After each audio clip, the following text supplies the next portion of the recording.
We envision a future where we have not just humans, but robots, rovers, landers going back and forth to the surface of the moon over and over again in a sustainable architecture.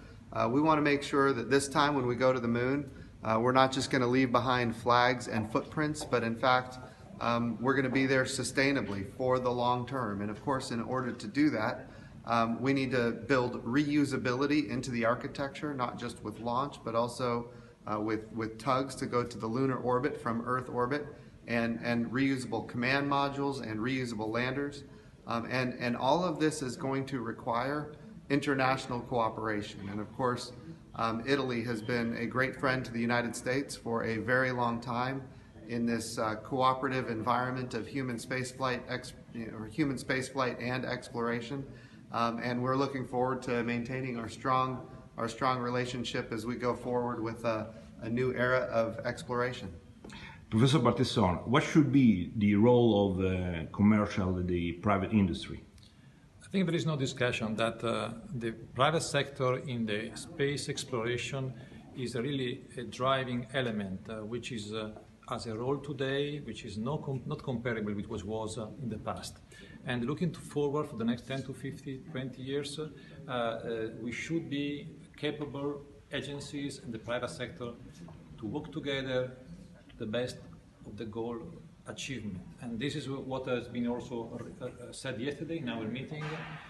All the agencies, global collaboration is great, but the power of the private sector can really boost this activity to make it faster, cheaper, and possibly better. And do more than ever before. So the idea is if our agencies have success taking advantage of commercial companies and commercial capabilities, then we can be one customer of many customers, which drives down the cost, and we can in fact have numerous providers competing on cost and innovation, which enables us to do more than ever before. So these are all very positive developments, and then we can use the resources of our governments to do what commercial industry isn't yet ready to do, or maybe not willing yet to take the risk to do. But the idea being, if we can bring in more commercial today, and then retire risk for more kind of maybe higher risk projects, and then commercial can take those over in the future, and we can continue going further and further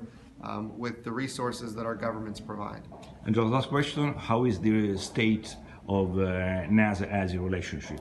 They are excellent, and this is a demonstration about that. I mean, there has been an history which started more than 50 years ago. Yes. Is continuing very strong with the International Space Station and all the commercial relations, and we are discussing how to continue that in the future in order to keep the same level or maybe to increase it. Absolutely. Okay, great. Thank you. Thank you. Thank you. Thank you. Appreciate it. Thank you.